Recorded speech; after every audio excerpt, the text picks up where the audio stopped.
السلام علیکم۔ انسپیکٹر احمد یار خان صاحب کی ایک دلچسپ کہانی آپ کی خدمت میں پیش کی جاتی ہے۔ مجھے امید ہے کہ آپ کو کہانی پسند آئے گی۔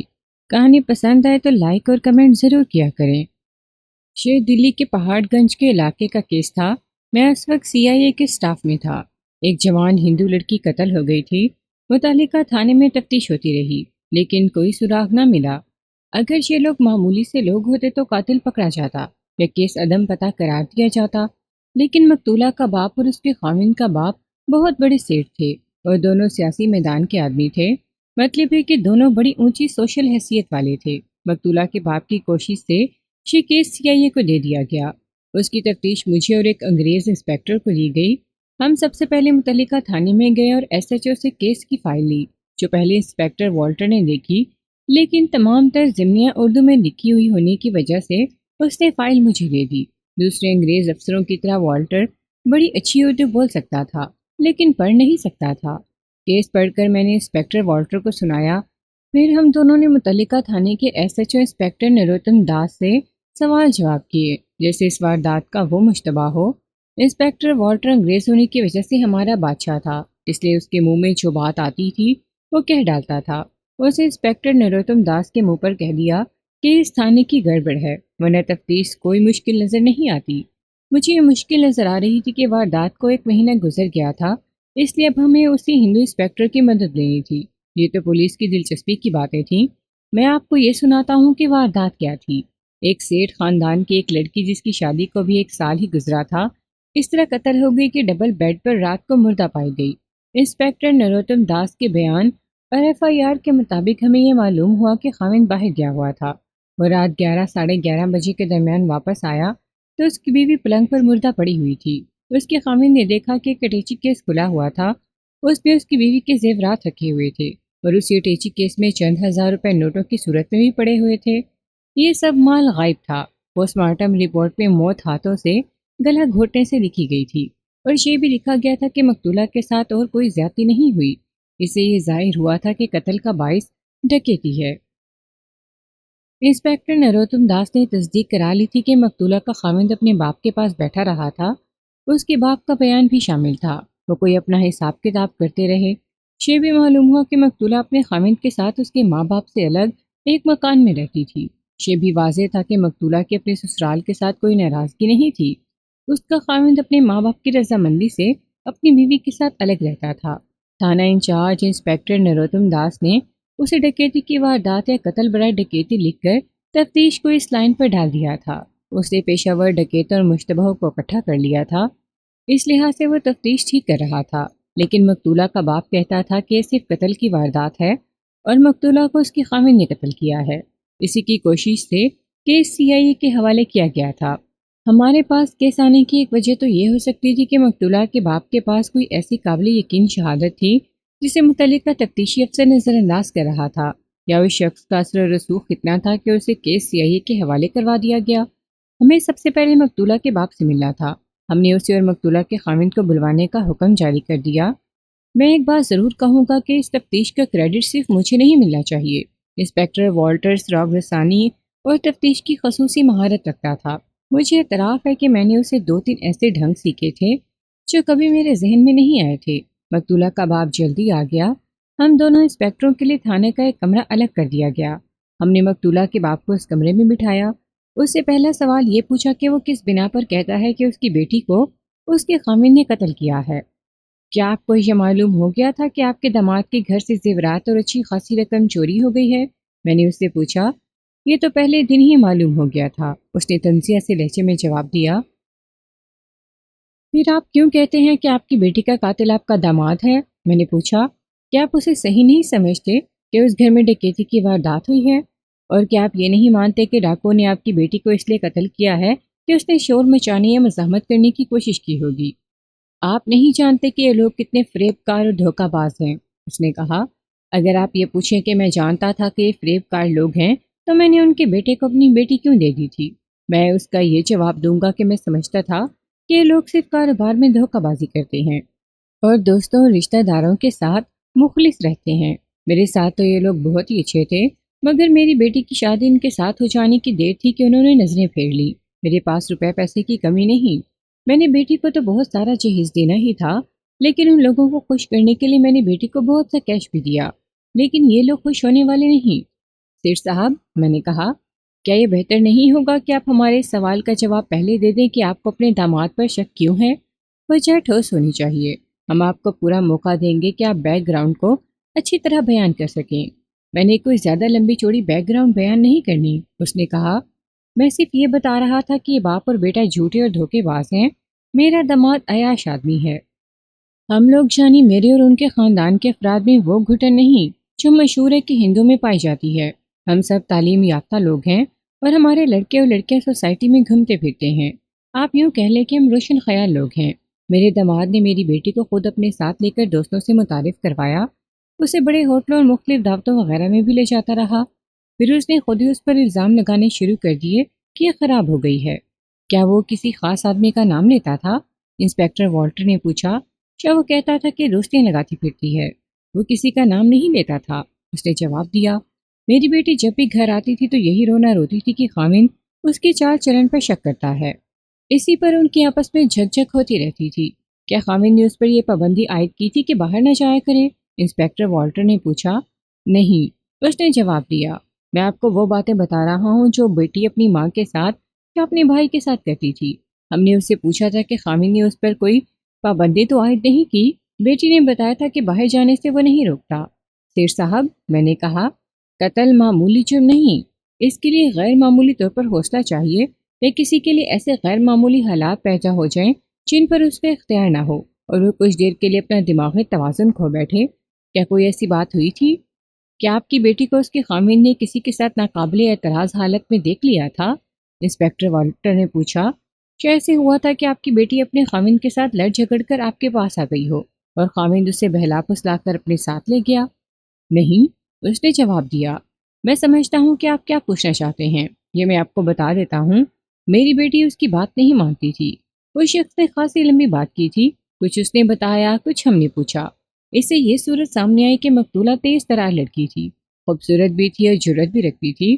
باپ سے ہم یہ توقع نہیں رکھ سکتے تھے کہ وہ یہ کہتا کہ اس کی بیٹی کے کسی کے ساتھ قابل اعتراض تعلقات تھے۔ ابھی تو ہم نے بہت سے لوگوں کے بیان لینے تھے۔ ہم نے اس سے پوچھا کہ ایسے حالات تو پیدا نہیں ہوئے تھے کہ مقتولہ کے خاوند نے غصے سے بے قابو ہو کر اسے قتل کر دیا ہو، لیکن یہ معلوم نہیں کہ مقتولہ کے خاوند میں قتل کی جرأت ہے یا نہیں۔ ہم نے اس سے پوچھا کہ اس معاملے میں اس کی کیا رائے ہے۔ خان صاحب، اس نے کہا، آپ کیسے جرأت کی بات کرتے ہیں؟ گھر میں دولت ہو یا شہجاری اونچی قسم کے غنڈے بدماشوں کے ساتھ ہو تو جرأت آ ہی جاتی ہے۔ ہم نے اس سے پوچھا کہ اونچی قسم کے غنڈے بدماش کون ہیں؟ اس نے جو تشریح کی، اس سے پتہ چلا کہ یہ وہ غنڈے نہیں جو گلیوں اور بازاروں میں چرس کا کش لگا کر اور جیب میں چاقو ڈال کر گھومتے پھرتے رہتے ہیں اور تکیوں پر جا کر جوا کھیلتے ہیں اور جن سے کرائے کی غنڈہ گردی بھی کرائی جا سکتی ہے۔ ان غنڈوں کو سیاسی لیڈر اور دیگر امیدوار الیکشن کے دنوں میں استعمال کرتے ہیں۔ مقتولہ کا باپ جنہیں غنڈے بدماش کہتا تھا، انہیں ہم امیر زادے اور شہزادے کہا کرتے تھے۔ شہندی دولت والے سیٹھوں، جاگیرداروں اور اعلیٰ افسروں کے بیٹے ہوتے تھے۔ ان میں نوابوں کے بیٹے بھی شامل ہوتے تھے۔ یہ عیش و عشرت میں پڑتے رہتے اور کہیں گنڈا گردی کرنی ہوتی تو خود نہیں کرتے تھے، بلکہ گھٹیا درجے کے بازاری گنڈوں کو پیسے دے کر گنڈا گردی کرواتے تھے۔ یہ نسل پاکستان میں بھی پائی جاتی ہے۔ مقتولہ کا خاوند اسی قسم کا امیر زادہ تھا اور اس کی عادتیں ویسی ہی تھیں جیسی میں نے بیان کی ہیں۔ ایسے امیر زادے شراب پیتے اور اونچی قسم کے گانے اور ناچنے والیوں کے ہاں جاتے تھے۔ مقتولہ کے باپ کو ہم نے بہت کنگھالا۔ اس کے پاس کوئی ایسی شہادت نہیں تھی جو اس کے داماد کے خلاف الزام ثابت کرتی، لیکن اس نے جو دلیلیں دی اور جس انداز سے باتیں کی، اس سے ہمیں یہ تاثر ملا کہ اس کے داماد پر شک کیا جا سکتا ہے اور اسے مشتبہ کی حیثیت سے شامل تفتیش ہونا چاہیے۔ اس بات پر غور کریں انسپیکٹر صاحب، اس نے کہا۔ میں نے سنا ہے کہ میرے داماد نے پولیس اسٹیشن میں یہ بیان دیا ہے کہ قتل کی رات وہ اپنے باپ کے پاس تھا اور وہ کوئی حساب کتاب کرتے رہے تھے اور اسی میں آدھی رات ہو گئی تھی۔ میں نے اس رات 10 بجے کے بعد اپنے داماد کے باپ کو چاندنی چوک میں دیکھا تھا۔ وہ ایک آدمی کے ساتھ تانگے پر جا رہا تھا۔ میں تانگے پر گھر کی طرف آ رہا تھا، وہ گھر کی طرف نہیں آ رہا تھا بلکہ کہیں جا رہا تھا۔ میں نے اس کیس کی فائل کھولی اور وہ بیان پڑھا جو مقتولہ کے خاوند نے دیا تھا۔ اس میں اس نے کہا تھا کہ وہ 9 بجے کے قریب باپ کے گھر گیا تھا۔ اس میں یہ نہیں لکھا تھا کہ اس وقت اس کا باپ اسے گھر مل گیا تھا شاہ وہ گھر میں نہیں تھا اور کچھ دیر بعد آیا تھا۔ انسپیکٹر والٹر نے دروازے کے باہر بیٹھے ہوئے کانسٹیبل کو بلا کر کہا کہ وہ انسپیکٹر نروتم داس کو بلا لائے۔ نروتم داس فوراً آ گیا۔ ہم نے مقتولہ کے باپ کو باہر نکال دیا۔ نروتم داس کو بٹھا کر مقتولہ کے خاوند کا بیان اس کے سامنے رکھ دیا۔ یہ بیان تم نے لیا تھا؟ انسپیکٹر والٹر نے کہا۔ تم نے کئی سوال پوچھے ہوں گے، جرا بھی کی ہوگی۔ ہاں صاحب بہادر، نروتم داس نے کہا۔ میں نے اپنی پوری تسلی کر کے بیان قلم بند کیا اور اس شخص کے دستخط لیے۔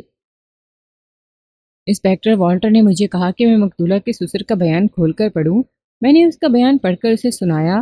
اس میں لکھا تھا کہ وہ اپنے گھر میں تھا جب اس کا بیٹا اس کے پاس آیا تھا اور وہ کچھ کاروباری معاملات اور حساب کتاب کی باتیں کرتے رہے تھے اور اس نے اس کام کے لیے بیٹے کو بلایا تھا۔ اس بیان سے یہ صاف ظاہر تھا کہ جس وقت مقتولہ کے باپ نے اس شخص کو چاندنی چوک میں ٹانگے پر سوار کہیں جاتے دیکھا تھا، اس وقت یہ اپنے گھر میں اپنے بیٹے کے ساتھ کاروباری باتیں کر رہا تھا۔ انسپیکٹر والٹر نے نروتم داس سے کہا کہ وہ چلا جائے۔ وہ پہلے تو اٹھا ہی نہیں۔ ہم دونوں نے اس کی طرف دیکھا تو وہ آہستہ آہستہ اٹھا۔ میں اور انسپیکٹر والٹر اس کے چہرے کو دیکھ رہے تھے۔ وہ اس طرح اٹھ رہا تھا جسے وہ اٹھنا نہیں چاہتا اور کچھ کہنا چاہتا ہے۔ میں اس کے چہرے پر ایک تبدیلی سے دیکھ رہا تھا۔ کچھ کہنا چاہتے ہو؟ میں نے دوستانہ لہجے میں کہا۔ کہہ دو یار، انسپیکٹر والٹر بھی اپنا یار ہے۔ ہاں ہاں، انسپیکٹر والٹر نے پوچھا، کیا بات ہے؟ انسپیکٹر نروتم داس آہستہ آہستہ اٹھتے یک لک سیدھا ہو گیا اور کسیانے سے مسکراہٹ سے کہنے لگا، کچھ نہیں صاحب بہادر، کچھ نہیں۔ وہ انسپیکٹر والٹر کو سلیوٹ کر کے کمرے سے نکل گیا۔ انسپیکٹر والٹر نے کہا، کیا تم نے اس کے چہرے کو غور سے دیکھا تھا؟ بہت غور سے دیکھا تھا، میں نے کہا۔ اس نے تو اچھا خاصا شک پیدا کر دیا ہے۔ مقتولہ کے خاوند کو بلاؤ، والٹر نے مجھے کہا۔ کانسٹیبل کو بلانے کے بجائے میں خود ہی باہر گیا۔ مقتولہ کا خاوند برآمدے میں بینچ پر بیٹھا تھا۔ میں نے اسے پہلی بار دیکھا تھا۔ اسے اپنے پاس بلا کر پوچھا کہ مقتولہ کے خاوند تم ہی ہو؟ اس نے پختہ سے لہجے میں جواب دیا کہ وہی مقتولہ کا خاوند ہے۔ میں اسے اندر لے آیا۔ قتل کی رات تم شام کا کھانا کھا کر اپنے باپ کے گھر چلے گئے تھے؟ انسپیکٹر والٹر نے اسے کہا۔ تمہیں باپ نے بلایا تھا؟ جب تم وہاں گئے تو باپ تمہیں گھر پر ہی ملا ہوگا۔ ہاں صاحب، اس نے جواب دیا، میرا باپ گھر ہی تھا۔ اس نے کہاں جانا تھا؟ اسی نے تو مجھے بلایا تھا۔ تم 8 ساڑھے 8 بجے وہاں گئے ہوگے؟ ہاں صاحب، اس نے جواب دیا، یہی وقت تھا۔ تم نے بیان دیا تھا کہ تم تقریباً 11:30 بجے تک وہاں رہے۔ ہاں صاحب، یہی وقت تھا۔ 8:30 سے 11:30 بجے تک تم اپنے باپ کے ساتھ رہے؟ انسپیکٹر والٹر نے پوچھا۔ کیا تم اپنے باپ کے ساتھ آنگے پر کہیں گئے تھے؟ وہ سوچ میں پڑ گیا۔ اس کے چہرے پر جو تاثرات آئے وہ اس کے خلاف گواہی دیتے تھے۔ صاحب کے سوال کا جواب دو، میں نے کہا۔ یہ کوئی اتنی پرانی بات نہیں کہ اس وقت تمہارے ذہن سے اتر گئی ہو۔ میں باپ کے ساتھ اس رات باہر نہیں گیا تھا، اس نے اٹک اٹک کر کہا۔ تمہارا باپ اس رات گھر نہیں تھا، میں نے کہا۔ تمہارا تحریری بیان ہمارے پاس موجود ہے۔ اس کے مطابق تم 8:30 بجے سے 11:30 بجے تک اپنے باپ کے ساتھ رہے۔ میرے سوال کا جواب بعد میں دینا، انسپیکٹر والٹر نے کہا۔ پہلے یہ بتاؤ کہ تم جھوٹ کیوں بول رہے ہو؟ آپ کو کس نے بتایا ہے کہ میرا باپ؟ پوچھنے والا کام ہم کریں گے، انسپیکٹر والٹر نے کہا۔ تم صرف جواب دینے والا کام کرو۔ بولو، ہم نے کیا پوچھا ہے؟ میں پہلے بیان دے چکا ہوں صاحب، اس نے کہا۔ میں اسی بیان پر قائم رہوں گا۔ میں اپنے باپ کے گھر گیا تھا اور اس کے ساتھ اس کے گھر میں رہا تھا۔ اور تمہارا باپ اس دوران باہر نہیں گیا تھا، میں نے کہا۔ نہیں، اس نے کہا۔ پہلے تو اس کی زبان کام گئی تھی لیکن بعد میں وہ شیر ہو گیا اور دلیرانہ لہجے میں جواب دینے لگا۔ مجھے خیال آیا کہ یہی سچا ہو سکتا ہے، اس کا سسر جھوٹ بول رہا ہوگا، وہ اسے پھنسانا چاہتا تھا۔ انسپیکٹر والٹر کو میں نے آنکھ سے اشارہ کیا کہ اسے ذرا باہر بھیج دے تاکہ ہم آپس میں اس کے جھوٹ اور سچ کے متعلق بات کر سکیں۔ اس کے جانے کے بعد میں نے انسپیکٹر والٹر کو اپنے تاثرات بتائے۔ میں ابھی کوئی رائے قائم نہیں کر سکتا تھا۔ ہم دونوں نے اس شخص کے جواب دینے کے انداز اور چہرے کے بدلتے ہوئے جو تاثرات دیکھے تھے ان کے متعلق تبادلہ خیالات کیا۔ ہم اس نتیجے پر پہنچنا تھا کہ مقتولہ کا خاوند جھوٹا تھا یا باپ۔ اگر خاوند جھوٹا تھا تو اس پر قتل کا شک کیا جا سکتا تھا۔ شیشہ معلوم کرنا تھا کہ خاوند نے اگر جھوٹ بولا تھا تو کیوں بولا تھا۔ جھوٹ بلا وجہ نہیں ہو سکتا تھا۔ آخر ہم دونوں نے مقتولہ کے سسر کو بلانے کا فیصلہ کیا۔ کچھ دیر بعد وہ آ گیا۔ میں آپ کو یہ بتانا ضروری سمجھتا ہوں کہ اس قسم کے روایتی ہندو نہیں تھے جن کی دھوتیاں، توندیں اور سر پر لمبے لمبے بودیاں مشہور ہیں۔ یہ کوٹ اور پتلونیں پہننے والے ہندو تھے۔ مقتولہ کا سسر آیا